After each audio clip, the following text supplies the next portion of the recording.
Good afternoon and welcome to Orolia's PNT Coffee Talk. Our topic today is PNT vulnerability testing for critical infrastructure, lessons learned from defense. My name is Sherry Asencio from Orolia and I will be your moderator today. We are also fortunate to be joined by three excellent speakers, Mr. John Pottle, Director of the Royal Institute of Navigation, Mr. Greg Gerton, Director of PNT Operations at Centauri Corp., and Mr. Tyler Homan, Director of Products at Orolia Defense and Security. Before we get started, we've got a few housekeeping items to cover. This webinar is being recorded for those who are unable to join us live today. We encourage you to submit questions during the meeting through the question panel you see here on the right.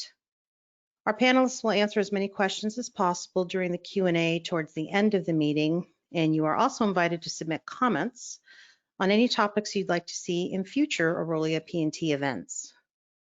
And if for some reason you lose your connection to the meeting, you can join again using the same meeting link.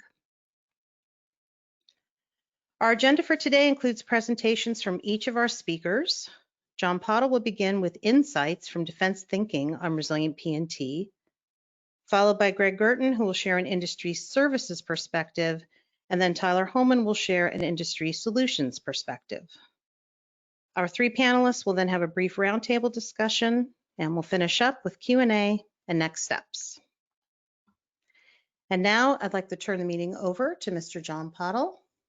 John, take it away. Great. Thank you very much indeed, Sherry, and hello, everybody. Thanks very much to Orolia. It's actually great to be sharing a platform here with Greg again. I looked up earlier, Greg. The last webinar we did together was in October 2011, when you were in AGI and I was with Spirent. So a little while ago now.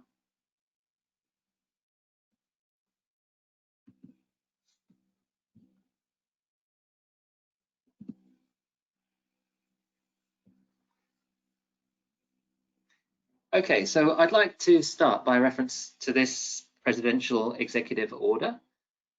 This was issued on the 12th of February, and Orolia has already done a webinar, 7th of May, I think it was, going into the details and presenting a little more information on this order. But today, I just want to focus on a little bit of it, particularly the wording at the bottom here, section 4H, where it says, the approach is to integrate and use multiple PNT services to enhance the resilience, etc. And this route to resilience is in effect, therefore, through a systems of system approach. And that is by no means unique in the US. In fact, across many parts of the world, this system of systems approach, taking different elements and integrating together, is becoming very prevalent. In the UK, for example, there's currently a positioning, navigation and timing strategy review underway. And although the initial report's not released yet, you can check online and you can see this system of systems thinking coming to the fore. And indeed, earlier this year, Russia's navigation plan 2019 to 2024 came into the public domain and run it through a translation engine.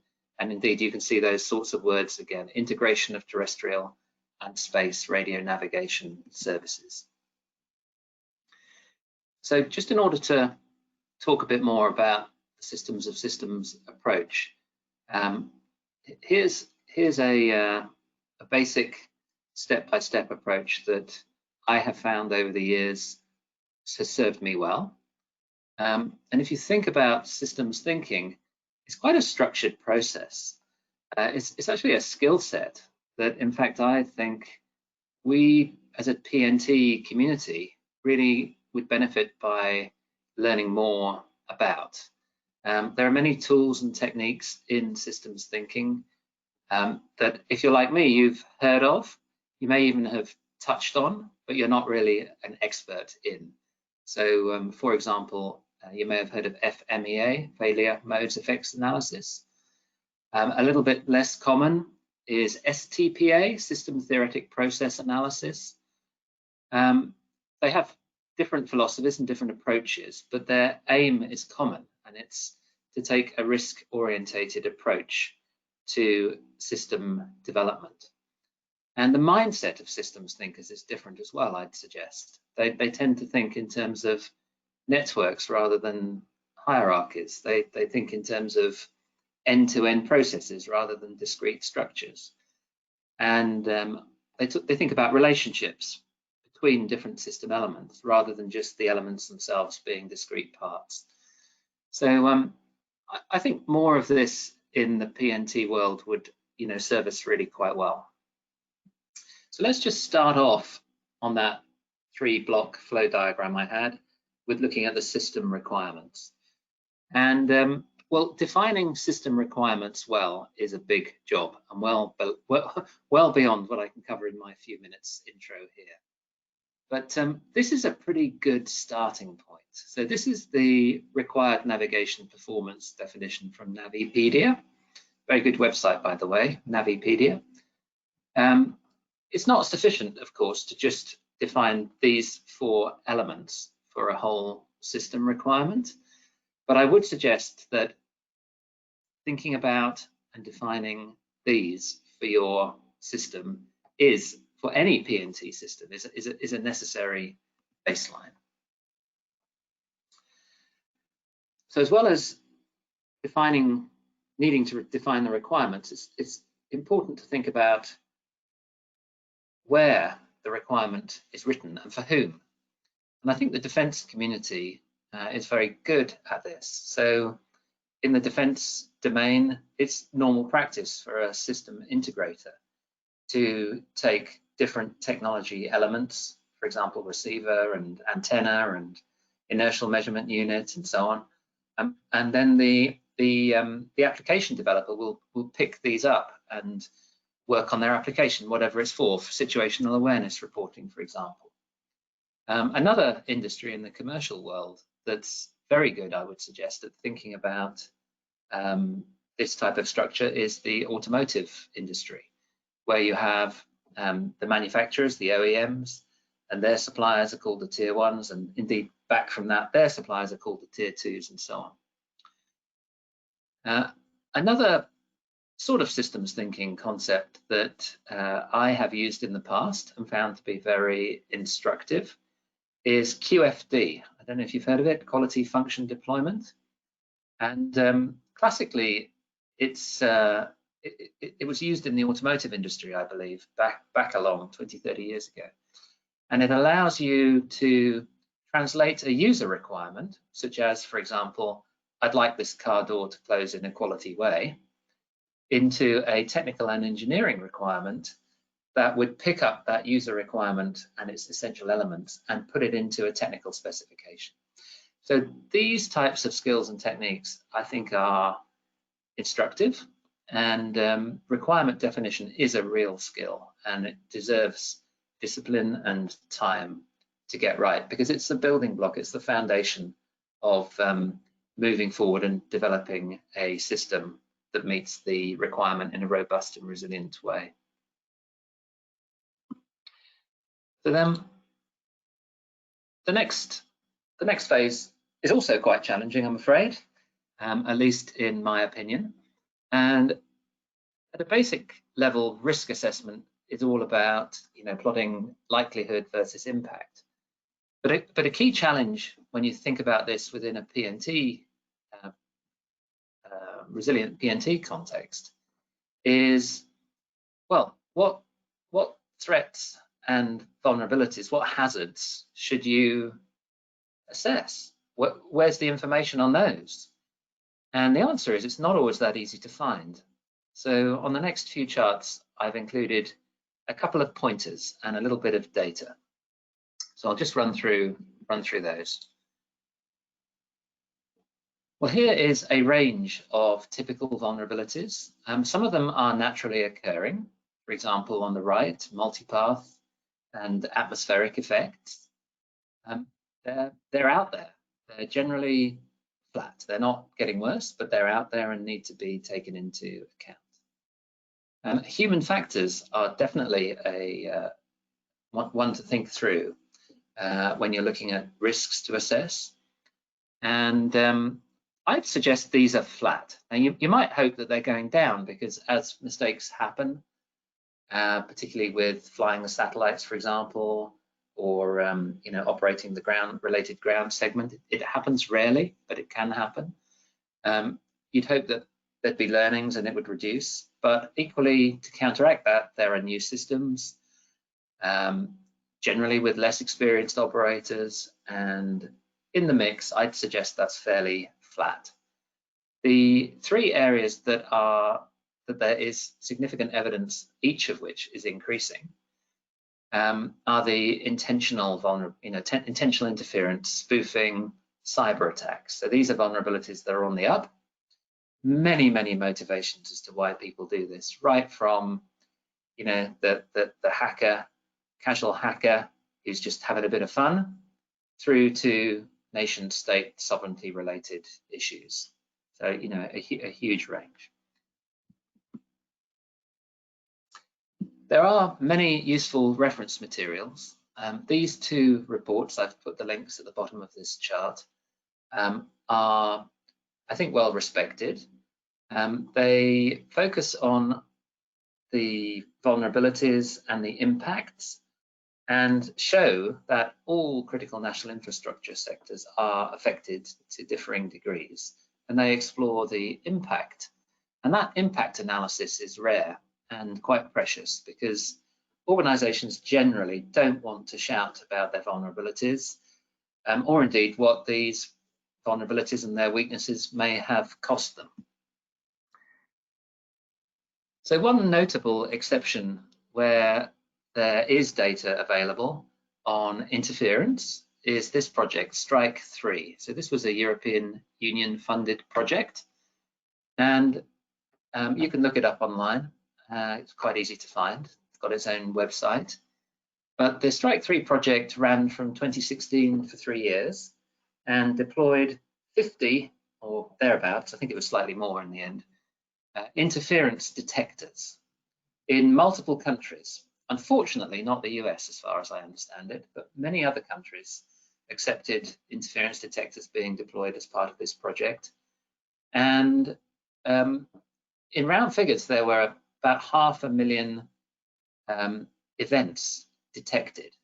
And these detectors were deployed at critical infrastructure sites, so important road intersections, airports, ports, transport hubs, and so on. Now, not all of these interference events were nefarious, and many of them were naturally occurring, and only about 5% of them had an impact on the performance of the receiver. But if you translate that 5% into numbers, you're in the tens of thousands. So across those 50 detectors, there were about 22,000 naturally occurring interferences of all sorts of varying waveforms that denied GNSS performance, and over 7,000 intentional jammers. So if you divide that 7,000 across those 50 sites, okay, it's over 3 years, but this is definitely out there, and other trends are also available from the reports that they've written as part of this project. Generically, the jamming is getting more prevalent over time, and the types of jammer are becoming more sophisticated. So that's hard data, which is very refreshing to see and quite difficult to get hold of. Finally, well, this is a Royal Institute of Navigation resource page where we have attempted to bring together resources about resilient PNT in one place. And it includes many links, but if you're looking at the risks and the hazards against which to assess, one of them I advocate looking at is the US Coast Guard GPS problem reports analysis, because they operate a little board, and that board reviews reported problems, and they attempt to show the cause of, or the potential cause of, different reported incidents. And that again is quite rare and quite instructive. You can sign up for updates on this page as well, so do take a look at it if you're interested. There's the link. So then, just finishing off my introductory comments, how about taking the system requirements and the risk assessment and thinking about what type of system approach, what type of system design. Well, for now, I'm just going to mention two approaches, two concepts, if you like. The first is that mitigations really don't have to be particularly complex to be effective. The classic 80-20 rule, in my opinion, really does apply. And secondly, defense principles really can be useful in critical national infrastructure and the commercial domain where resilience is important. Let me just show you a little bit of each of those two. So there are some simple things that can be done to improve integrity, sometimes to improve accuracy, and sometimes to improve resilience. Let's just talk about a few of them. So adding a constellation can be helpful because you can compare the receiver reported position, for example, from GPS and another constellation, Beidou, Galileo, GLONASS, and if they diverge, you've learned something. You can add a frequency, and that immediately introduces an accuracy improvement because you can calculate out the atmospheric ambiguity. But adding a frequency also makes your system more difficult to jam because you need a multi-frequency jammer, and many of the additional frequencies other than L1, even in commercial signals, are broader bandwidth. So you need a more sophisticated jammer with more power. And never forget the antenna, is one of my mantras. You can do all sorts of things with antennas. Here you've got a choke ring type antenna, which would have attenuation down at ground level, so tending to reduce ground-based interference, but guess what? Also ground-based jammers. But there are also anti-jam antennas available and adaptive antennas as well. And they are available to commercial applications. They may be dual use, but they are available. Other simple things you can do, and I put this in as a little bit of a light-hearted thing, but it's certainly true. Many thanks to Mike Jones of Rope Manor Research for this chart. But yeah, the classic of getting in a ditch, I believe, was very early advice to the military. So if you dig yourself a hole, you get 20 dBs of protection from ground-based jammers because there's no line of sight to your antenna. And if you place an antenna high up, for example, on an aircraft, with the antenna gain just receiving signals from above, you can get 90 dB, a huge amount of protection from ground-based jammers. So very simple but effective approaches. And then finally, let's just look at the a classic military system and how that applies in a commercial world as well. So here's a classic high accuracy but low integrity GNSS system, coupled with a high continuity and highly resilient inertial measurement unit. None of them are perfect in isolation, but if you combine them together, you get a huge improvement in performance across all those aspects of that Navipedia performance definition. If you add an anti-jam antenna as well, then that can provide significant attenuation in the direction of jammers. So very powerful approach to improving performance, resilience, integrity. Let's now looking at a cell phone after that almost seems absurd, but the point I want to make here is that the systems of systems principles that you just saw in that military system approach are also applicable in a cell phone. So it's the other end of the spectrum. Cell phones are optimized for not accuracy, not integrity, but for continuity. You always want that blue dot. And if you deny GPS, your phone will switch to Wi-Fi. If you deny GPS and Wi-Fi, your phone will typically switch to cellular. And you'll get a very inaccurate, but you'll still get a position. So that totally different priorities, but you can see how by defining the requirements and thinking about the system construct and how you combine different sensors together, you can achieve the requirements and the specification that you set out to do. So in summary from me on these introductory comments, I'm a great believer in a structured approach. I think time spent on requirements definition is always a great investment of time.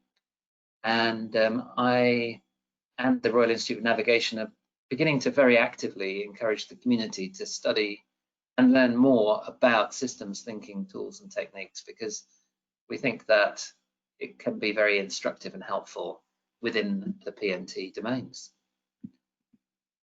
And with that, I'll hand the baton over to Greg. Thank you very much. Wonderful, thank you, John. I appreciate that. That's a great foundation for what I want to speak about today from a services perspective. So on my side, where I'm at now is helping both the military and civil markets look at this problem, and using that foundation you described, that systems approach is coming out with what they need to do to solve that problem. So in my outline here, the first thing I'll talk about is why the rush. How are we going to actually get folks engaged and moving, and what we need to do that. I say that start that is for folks to all go out there and get informed. There's a lot of great sources out there today. We'll cover a couple of them. And then I always start with the folks that are getting beat up the most, lessons from our military, what they're doing and how they're approaching the problem, and then what we can do and learn from that and moving forward today. So first, why the rush? Each day that passes, we become more reliant on PNT. It's such a great resource. Almost everything we get there is free, and it's out there 24/7. And like you said, John, you have a structured approach. You can look at it. Most folks don't even need that because they can get it and just slap it in their system and it works. And because of that, because it was so easy to use, there wasn't that forethought put into a lot of the structure. And so there's going to be some fixing that's required, and going back and looking at, okay, what requirements were we trying to cover, and what do we need to do to make the system more resilient? Because the threats are popping up, and it's not a matter of if, but when you're going to be either jammed or spoofed or have an issue. In most cases, you won't even know it's happening. And now is a good time to get on this because you have some downtime. There's some issues with COVID. We can't do what we all want to do in some cases, but we can take some time here to take a breath and look at our systems and take that systems approach and fill in those holes and come out with a much better plan going forward. And the government's trying to help us with this executive order. Most things in life, if we don't have a reason to change, we won't change. And so this is taking a proactive approach, looking at how we can be more responsible in our use of PNT so we don't have a tragedy to make us change. So what does that mean in terms of information gathering? I think the best thing to first start is see what's available today. GPS.gov has an excellent source of information, as well as a lot of links to a lot more information. I don't think you'll get bored on that link at all. And it's a good foundational start for folks that are new to this. And then once you understand GPS and the information there, I would say then understand the threats and understand how to protect against them.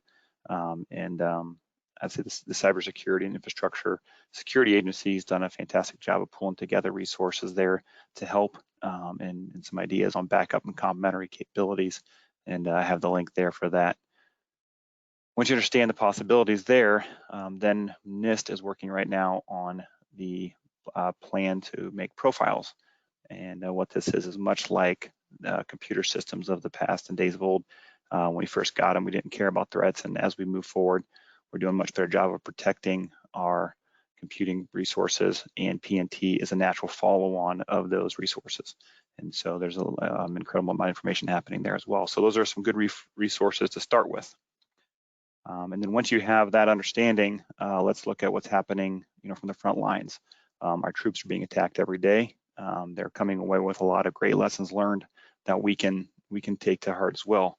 First being the threats are unpredictable. Their purpose is not understood. We're not sure if they're being defensive or if they're offensive, if things are just decoys. And this could happen on the state side as well. The other piece behind it is the threats are not static. It's not there's not a Gaussian noise threat out there. They're always something sophisticated. The modulation is always changing.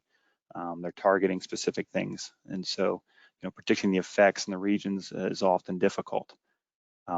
And because of this, understanding the root cause analysis of errors can be tricky. Most times, the first thing you say is, "Oh, my GPS receiver is not working right," or "My platform is not integrated correctly," or "There's something else happening." You can't always key in and say, "Oh, this is, everything else is perfect, so it must just be a GPS jamming threat near me." Very rarely is that your first thought. And the threats are popping up like weeds. Every day you're seeing more and more of them coming available. And much like John talked about, there's a lot out there, not always intentional as well. So there's things that are just happening in our natural daily activities that could cause this to come up. So what is our military doing about it? So you're never going to remove all the bad eggs. There's always going to be bad people out there trying to hurt you, but you can protect yourself. And so the approach of our military is to move to a systems of systems approach, as described by John, to add a lot of layers of defense, adding M code, which is a more resilient signal and a highly preferred, but then a lot of those smarter integrations. So not taking one system as your silver bullet, but rather lacing in all those different capabilities and integrations such that when you can and cannot trust something and how long you can trust it for. The next piece is training, having folks understand what they need to do, what they need to look at, what does it mean when you see this on your screen, and then to have them exposed to GPS jamming and spoofing and training, so they understand what they're going to be faced with and train like we fight. And the GNWIC's doing a great job of this by bringing these capabilities out to these schoolhouses so they can train before they go out and get faced with in the real world. The next thing is situation awareness and understanding. The old phrase is, knowing is half the battle. If you don't know jamming's out there, you don't know where you can and can't step. You don't know where the jammings are, how bad it's going to affect you. So knowing where you can and can't go is a big deal. And so they're tackling that problem now as well. And keeping improving. So don't get static, don't get comfortable. Don't think you've made a system that won't be affected, because there's always the next level. And so continue to find, fix, and fortify your systems. And then to do that, you're going to go through and you're going to look at, does my system have a PNT system? Do I even have it in my system? And there's a lot of questions you can ask. What does PNT look like? Well, there's GPS antennas.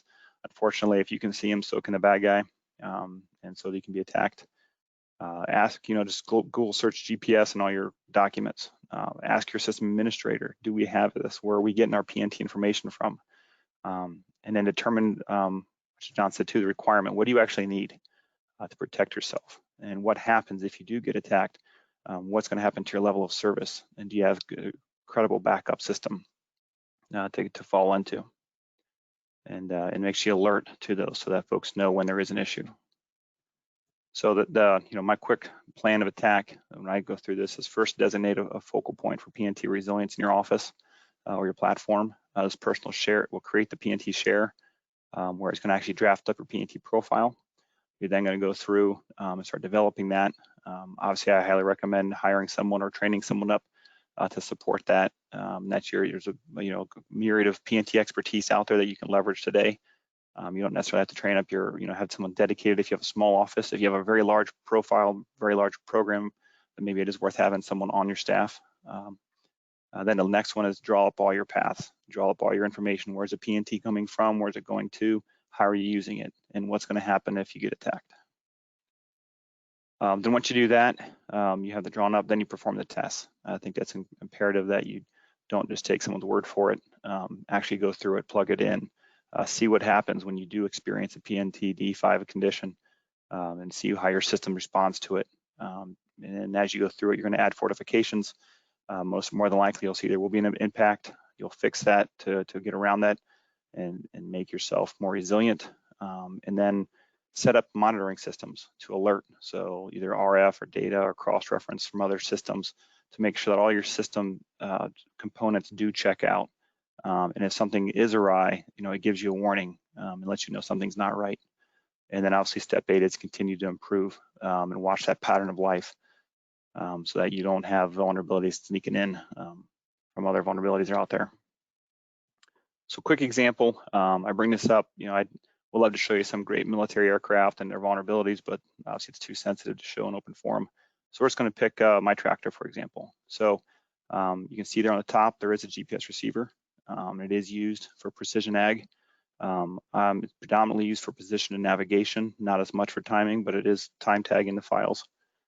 The tractor itself is driven by the PNT, so it sets up a route and then follows in the AFS, which is the farming application on the tractor, actually processes the data, then steers the tractor left or right, and actually changes the direction based on what needs to happen to stay in the row. The data is also passed to the implement, and that information is then changes the rates of application or on and off as it would be. We did test it. It is easily spoofed and denied. And so we did see that there was the only warning you'd get is a fence row warning at the end of the field, or you get a GPS outage warning. But in spoofing case, which we did show that the tractor can get spoofed and it'll start steering off in an erroneous direction. We've and more from a TTP standpoint, not from an actual GPS spoofing threat, but we had family friend who fell asleep in the tractor and drove into a ditch because the tractor was driving itself. So there are other TTPs to watch out for as well. But a highly vulnerable system. We've added some TTPs for us, and adding a broadband system that actually monitors more from curiosity, but now I can actually know if there's something, it is one issue from the tractor, it's most likely the receiver versus an actual threat or spoofer that's out there. So in summary, PNT is used all over, and it is very important. We need to start looking at what we are using today, where it's being used for, understanding its vulnerabilities, and start to fortify those. It doesn't actually take a lot of work. So I tell folks, it just takes someone to step up and be the leader for that and fix it. And, an ounce prevention is worth a pound to cure. So get on it today, make it a priority to get it solved. There's a lot of work already done in this. So you can leverage a lot of folks' activities that are already put in place. I say that, your time is your precious resource, both the time that your system is being used, as well as your personal time, that if you don't get it fixed today, it's going to take a lot more effort later. So like I said, if there's stuff that we can do to help, please reach out. I got a link there. It's got more on this, areas that we support. But the next piece of this is going to be getting the right products, which I will turn it over to Tyler to speak on. All right, awesome. Thank you, Greg. So I'm going to give everyone an industry solutions perspective and talk about what are some of the testing tools that we can use to actually run these PNT vulnerability tests. And then once we know there's vulnerabilities, how can we add in layers of resiliency to mitigate against those?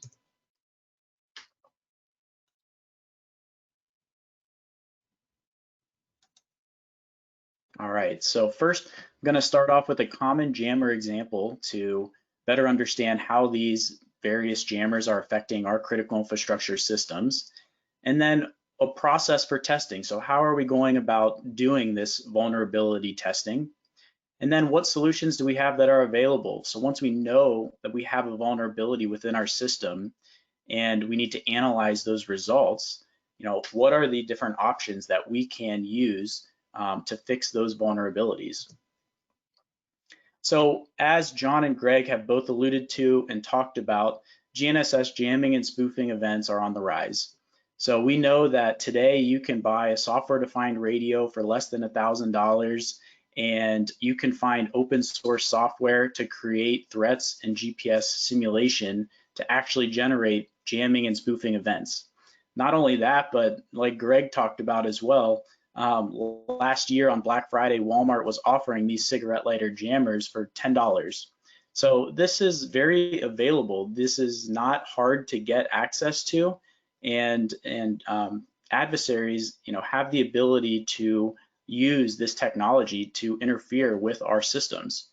So how does a little cigarette lighter jammer, GPS jammer like this affect our systems? Let's take a 10 milliwatt jammer, for example. So when we convert that to dBm, we know that our jammer is at plus 10 dBm. And we know that our GPS signal hits the ground surface on Earth here at around minus 130 dBm. So that gives us a jammer to signal ratio, or a J to S, of 140. Now let's say that our GPS receiver that I'm using starts to give me degraded results or denied results when I have a GPS environment with a J to S of around 30. So if I use these numbers and plug it into a free space loss equation, we can figure out that for up to 2 kilometers away, that little $10 cigarette lighter jammer can either completely deny my GPS system or degrade my solution. So with that, we can really start to see the impact of what these things can do on our critical infrastructure systems. So we need to test our systems to understand what those vulnerabilities are. So first, we need to understand what is our test configuration. What is the equipment that I'm using as a part of my critical infrastructure system that's relying on PNT data? From there, we need some signal generation capabilities so that I can simulate those different threat profiles. And then I need to be able to collect the data from my system so that I can analyze the data and determine what vulnerabilities I have within my system. Now, once I understand that there is a vulnerability to various threat profiles, I can then go back and add resiliency layers to help mitigate against those vulnerabilities. Now, those mitigations might be a bolt-on fix where we sub out a different component, maybe add in a different antenna or some software solutions, or maybe we move to a more resilient solution as a whole. And so how do we do this testing? How do we standardize it? Well, unfortunately, there's not a lot of great standards when it comes to PNT testing today. So what we need to rely on is the publicly available threat profiles that we see on the internet and publicized today. So John had a great talk and mentioned about the Strike 3 reports that have come out. We saw that there's over 7,000 different recorded incidents where GPS receivers were directly affected by some type of interference or jamming signal. So we can leverage these types of reports to go back and create threat profiles that will be meaningful and realistic to what our infrastructure systems are seeing today. And oftentimes the equipment that we use to test against these threats are old. So we might need to look at what tools are we using to be able to create these modern and emerging threats. We need to make sure we have access to the right equipment so that we can test against threats of today and threats of tomorrow. And ideally, what we want to do is spend time mitigating our vulnerabilities and less time actually testing and analyzing the data. We need to protect our systems now, not tomorrow. So one solution that's available is a tool called PANACEA. This tool allows us to control a signal environment, so we can control both the truth GNSS signals, we can introduce jamming and or spoofing signals to the environment, and we can actually talk to and communicate to our critical infrastructure PNT system as a unit under test. Now, this tool already has over 100 different receivers, GPS and GNSS receivers, built into the software so that critical infrastructure owners and operators don't have to spend the time developing those interfaces. They can simply plug their system into the tool and be able to start collecting and storing the data from that system. And so the idea here is we want to be able to quickly produce reports and figures so that we can understand if and where there's a vulnerability, as opposed to spending all of our time creating this test profile or software that allows us to do this test generation. So what I mean by that is we want to see plots like this. I don't want to sort through CSV files. And if you'll notice, a lot of these plots have vertical lines that might say start spoofing or jamming, and then recover and end.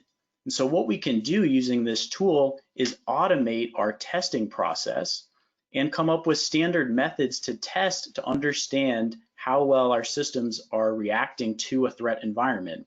So in these cases where we have those vertical lines, typically what we'll do and what we've learned from military testing is we want to start our system off in a benign environment where there's no threats present. We can double check that everything is working and operating as we expect by looking at these graphs.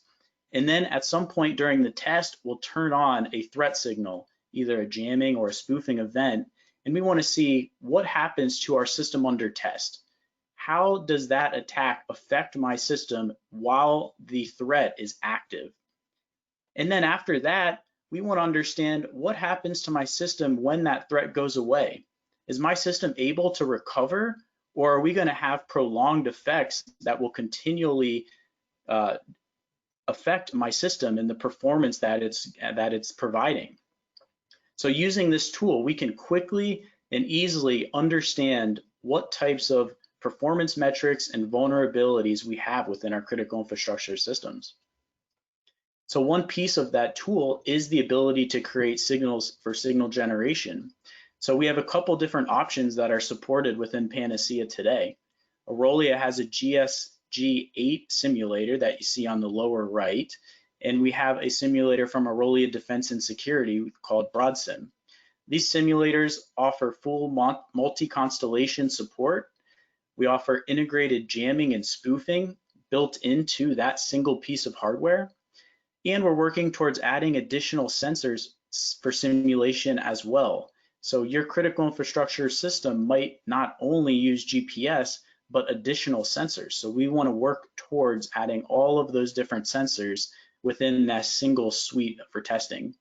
Additionally, Aspirant GNSS 9000 is supported today. Currently, it's supported for GPS only and would require some external jammers. So now that we've tested our system and understand that we have some vulnerabilities, how do we look at what solutions or mitigations might be best for my specific system? Well, to do that, we need to look a little bit more about what is my application. Am I a stationary or a mobile application? Am I most interested in positioning or timing data?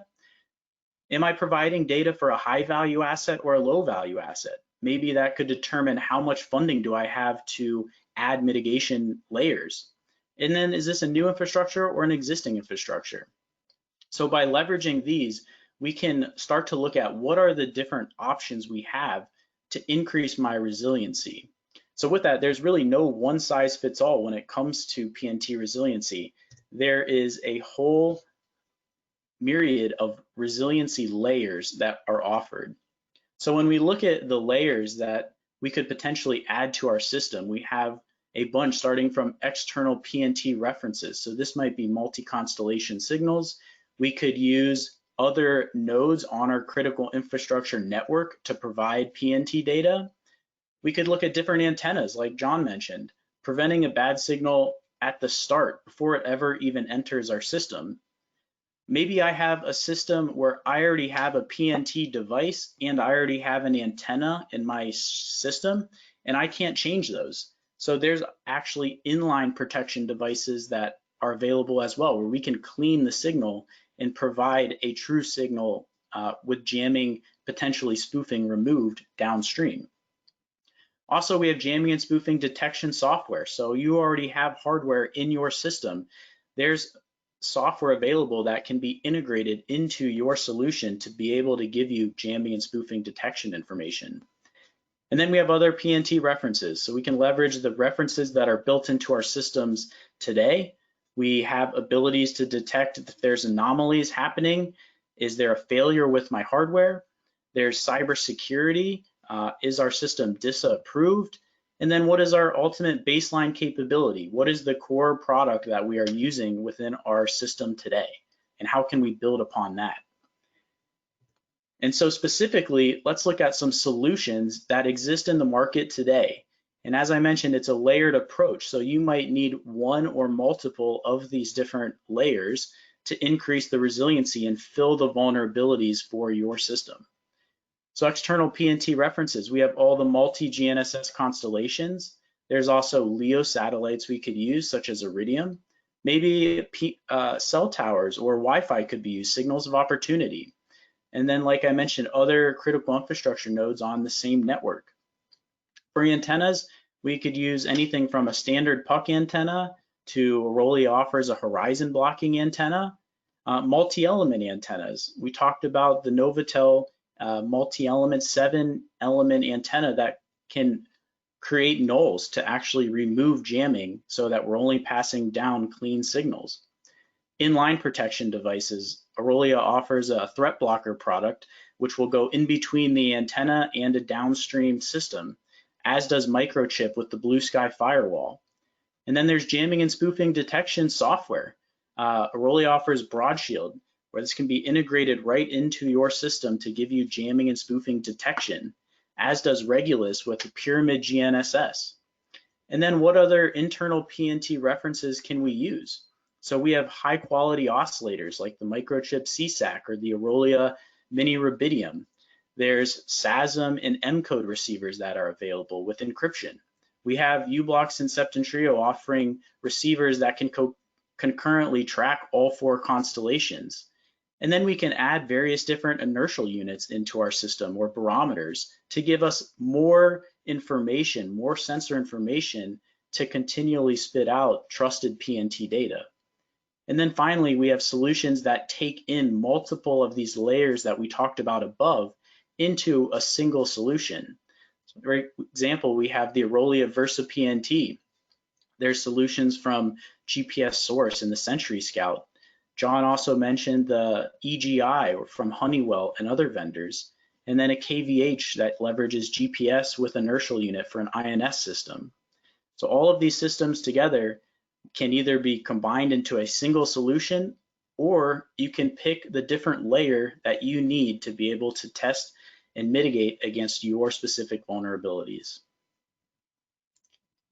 All right, so with that, I think we're going to go into a roundtable discussion here. So we've discussed a lot about PNT vulnerabilities, how to determine, how to perform vulnerability testing, and solutions that are available to add resiliency. So one of the questions I wanted to ask the panelists here is, I'm curious as to what you think the most challenging PNT issues that critical infrastructure owners and operators face today. Okay, do you want me to have a go at that? Yeah, absolutely. Sure. What are the most critical issues? I think I'd go with what Greg touched on, which is not necessarily being aware of the elements in your system that rely on GPS position or time. It's been so convenient to put GPS and other systems time and position onto a system that people have done it in a very enthusiastic way, and that was probably an appropriately enthusiastic way back then. But things have changed, as Greg said again. So I think being aware of the different elements of the system that are vulnerable and the impacts of those vulnerabilities and getting through that risk assessment, I think that's probably the most challenging part. Actually then figuring out, once you've got your requirement spec and your risk assessment, how do I improve the situation? Well, you just went through a whole raft of products, Tyler, right? I mean, there's plenty to choose from. Yep, exactly. And some of them are quick wins, as I said. So that would be my answer. Thank you. Yeah, I think to dovetail what John said, I agree that a lot of folks don't even realize that they're using GPS. And even if they are, they're not poised to understand what the threats are or even consider there being threats out there. And so most folks are saying, well, when the threats are here, I'll worry about it.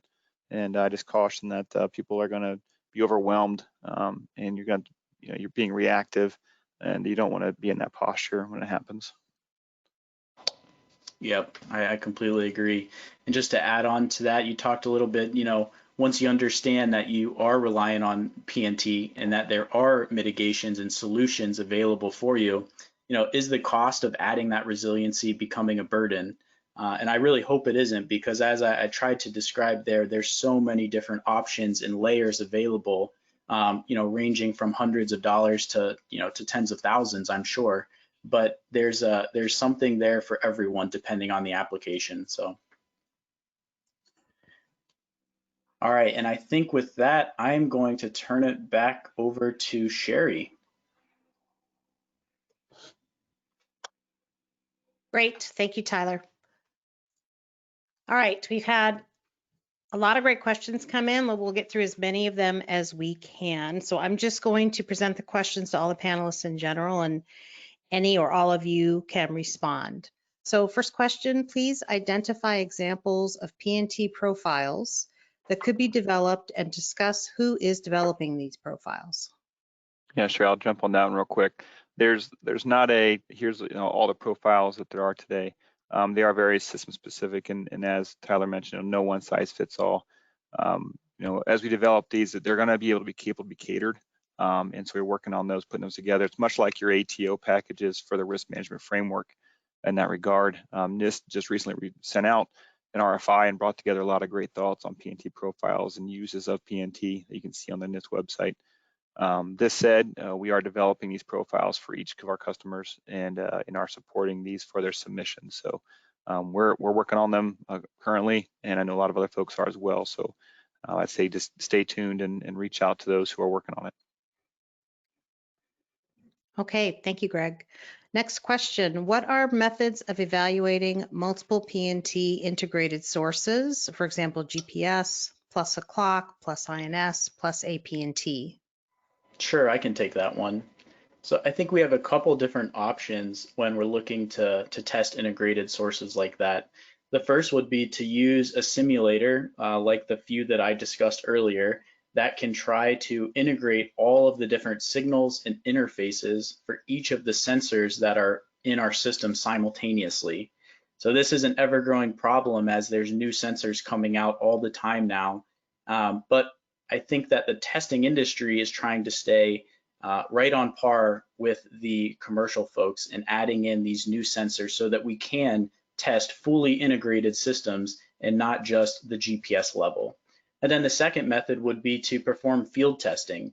So this is where you can use your system with all of the sensors connected to it and actually stimulate all of those sensors in the real world while you're driving a vehicle or walking around or flying in the plane.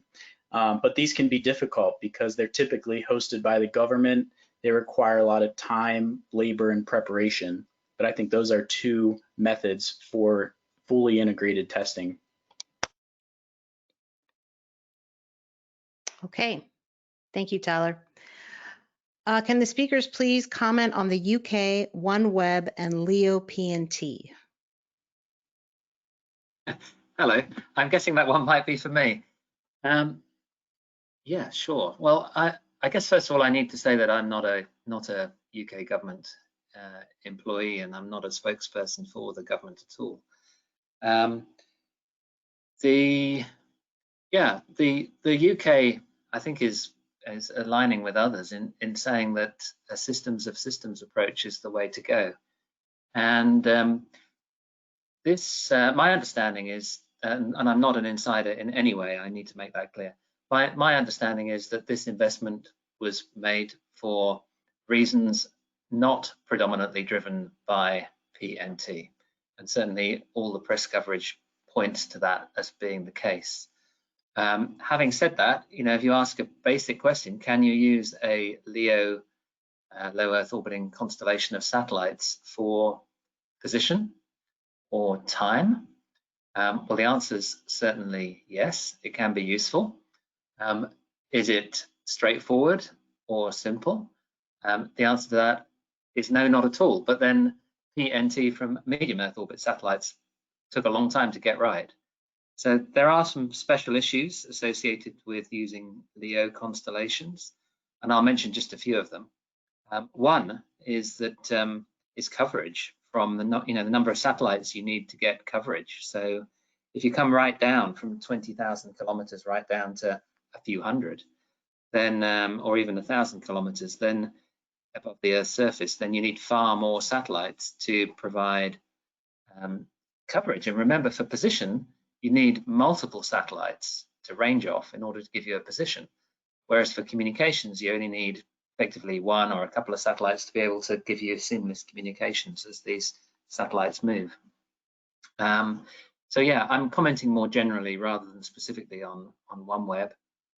There are many steps that would need to be taken if the UK decides to go from that being a communications system to a positioning or timing system around how the satellites are deployed and what the ground infrastructure is, and the frequency bands. I mean, OneWeb, I believe, operates at KU band, which is sort of 12, 14 gigahertz, whereas GPS and other GNSSs operate around the L band, which is around the 1.5 gigahertz. So it's a very different proposition. But my understanding, mainly from reading the press, is that the investment was not predominantly motivated, maybe not even motivated at all, by PNT. Okay, thank you, John. What are your thoughts on the use of multi-GNSS reception rather than relying solely on one of the PNT systems? Yeah, I'll take that one, Sherry. Thank you much for that. So I'm all for more sources of information for trusted sources. So I know this kind of gets you in the debate of, should we use GLONASS and BEIDO, and I would say definitely not in U.S. weapon systems, but in your critical infrastructure. If you can establish trust in those sources, then use it and have as many systems and systems approach in there as you can. So I highly recommend it, and then take, I'd say, a risk management framework concept approach to integrating those. Okay, great. Thank you, Greg. And I think we have time for one more. How has the mandate to move M code been adjusted with the delay of the satellite launches? Thanks, Sherry. I can take that one. So I can't talk to the specifics for the U.S. government and the actions that they will be taking, but I guess from a vendor perspective, I know organizations like Greg's and ours are trying to be as prepared as we possibly can for when M code's moving out and into the field. And so from that, we're doing things like making sure our simulators are M code ready, and offering M code today so that integrators and operators can have access to solutions that can test that, so that when they need to put it in their fielded systems, they've already qualified it and tested it for all of the things that we've talked about through this webinar. And then from a services perspective, I think it's very similar in that they're working towards being able to work with these systems that have M code so that they know how they're operating, and we can be more prepared for fielding them out. Okay, thank you, Tyler, and thanks to all the speakers for answering the questions. I know there were many, many more questions we did not get to, so what you can do is when you get your email with a link to the on-demand webinar, you can reply to that if you have any follow-up questions, and we'll do our best to get those routed and answered for you.